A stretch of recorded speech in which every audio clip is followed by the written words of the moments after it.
আজি অকণিহঁতলৈ মই আগবঢ়াব খুজিছোঁ এটা নতুন সাধু। সাধুটোৰ নাম হৈছে দুটা যুঁজাৰু কুকুৰা। গোৱালৰ পদূলিমুখত আছিল এটা গোবৰৰ দম।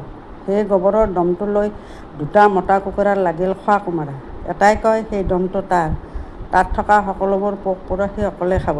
আনটোৱে কয় তেনে কথা হ'ব নোৱাৰে, এই দমটো তাৰ, সিটোক কেতিয়াও এৰি নিদিয়ে।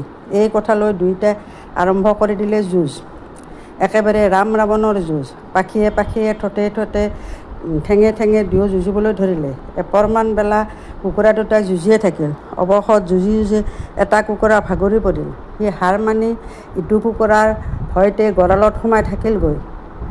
যিটো কুকুৰাৰ জয় হ'ল তাক এতিয়া পাই কোনে। সি পৰ্বতৰ টিলা এটাত উঠি লৈ আনন্দতে গাটো ফুলাই পাচি এটাৰ সমানকৈ চিঞৰিবলৈ ধৰিলে, কক কক কক, অৰ্থাৎ মই জিকিছোঁ সি ঘাটিছে, মই ৰজা সি মোৰ চাকৰ।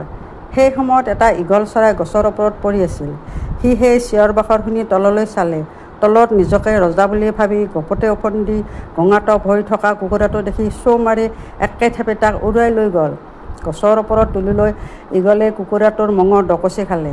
ভয়ত পেপুৱা লাগি গঁৰালত সোমাই থকা কুকুৰাটোৱে লাহে লাহে ওলাই আহি গোবৰৰ দমত থকা পোক পৰুৱাবোৰ খুচৰি খুচৰি খাবলৈ ধৰিলে।